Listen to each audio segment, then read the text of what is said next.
Think you know Venice? There's more to this city than meets the eye. We found hidden gems and unforgettable views that most visitors miss, including a unique way to see the city that changed everything. Keep watching to find out the best way to see this beautiful city. Our time in Milan was over all too soon. We were off to visit the next Italian city, Venice. We decided to travel around Italy by train, as it is so well connected, and when you book far enough in advance, it's a very affordable way to travel. It was our first time travelling by train, so we decided to splurge and go for first class for only a few euro more. Our train tickets from Milan to Venice cost €100 and it took about 2.5 hours to get there.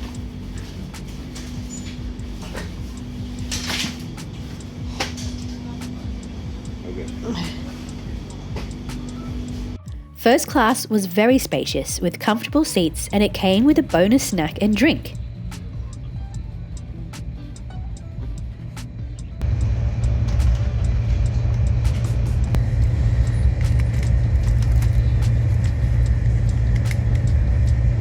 We watched the landscape change from the busy city to the sprawling countryside and back.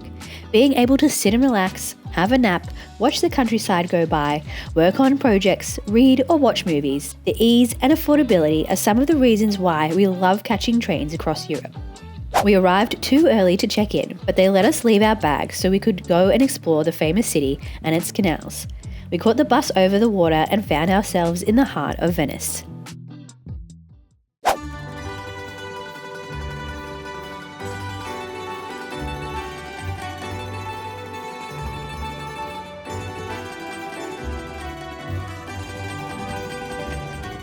This is meta.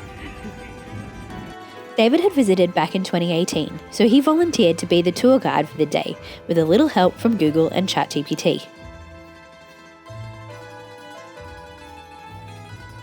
We were in the San Polo area of Venice and stopped by the Santa Maria Gloriosa dei Frari, the largest church in the city that still retains its Venetian Gothic appearance. Next to it is the Church of St. Roche, a plague church, built to either protect from or give thanks for protection from the Black Plague. In front of the Church of San Toma, a street performer was playing Dance of the Sugar Plum Fairy on crystal glasses.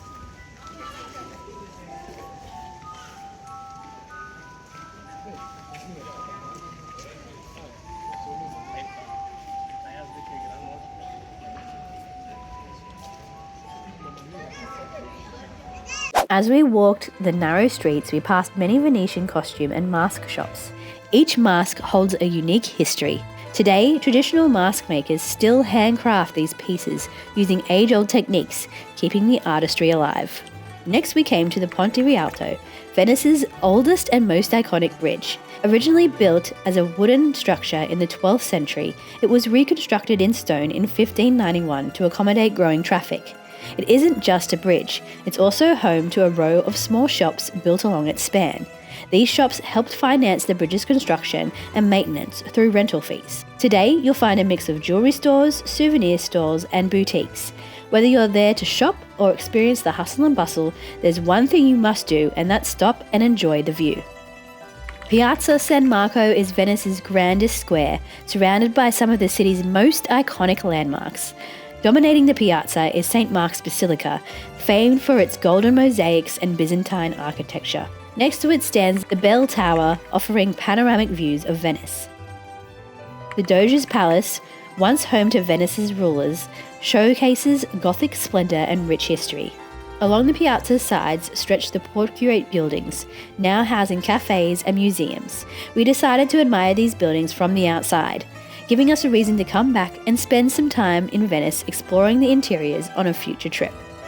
The Bridge of Sighs connects the Doge's Palace to the city's old prison.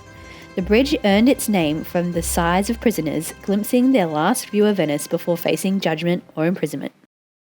Our curiosity for the city was fed, but our stomachs were not. We were right by the waterfront, where delicious aromas from restaurants and cafes were filling the air and making our mouths water. It was time to try our first authentic Italian pizza. It did not disappoint. Our feet were getting a little tired, so we decided to take to the water. There are options in Venice.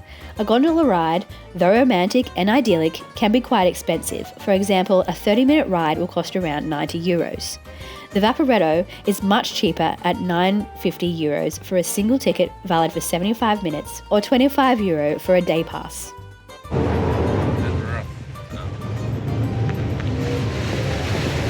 There are several routes available on the Vaporetto, including ones along the Grand Canal, around the lagoon, or even out to the islands like Murano, Burano and Lido. It was so great to get out on the water and take in the views of Venice from a distance. You get a whole different perspective of the city from out on the water, allowing you to take time to appreciate this magnificent city. The story of how the city came to be is amazing. Founded around the 5th century, its early settlers sought refuge from invading forces by constructing homes on millions of wooden piles made of oak and alder, driven deep into the soft mud and clay seabed. These wooden foundations were preserved by low oxygen levels underwater, forming a strong base for buildings. On top, they built wooden platforms and then constructed stone and brick structures. Over time, canals were dug to create essential waterways, replacing streets, while bridges connected the islands. Venice's unique layout and engineering reflect centuries of adaptation to its aquatic environment, creating the stunning cityscape admired by millions today. We decided to stay on the Vaporetto and do a loop of the route. This way we were able to pass by sites we wouldn't have been able to see on foot.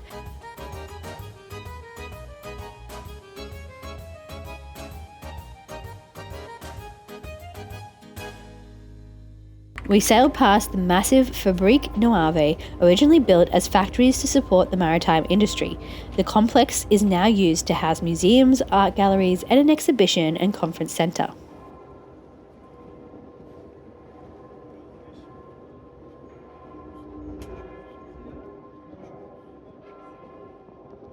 It also gave us the chance to sail on the Grand Canal and pass under the Ponte Rialto, a perfect opportunity to take some selfies with the iconic bridge.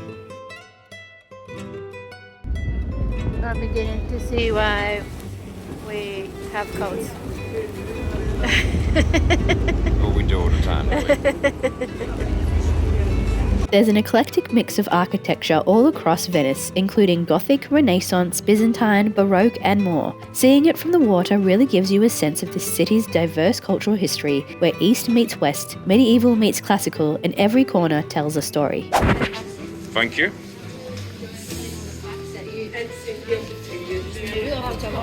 Yeah? You'd rate me for my future tours? I'm going to give you a 5 out of 5 stars. David finished giving his tour of the city. To celebrate a job well done, we purchased some Venetian cookies called bussola and enjoyed them with a nice hot drink. It was starting to rain quite heavily, so we decided to seek refuge in a restaurant.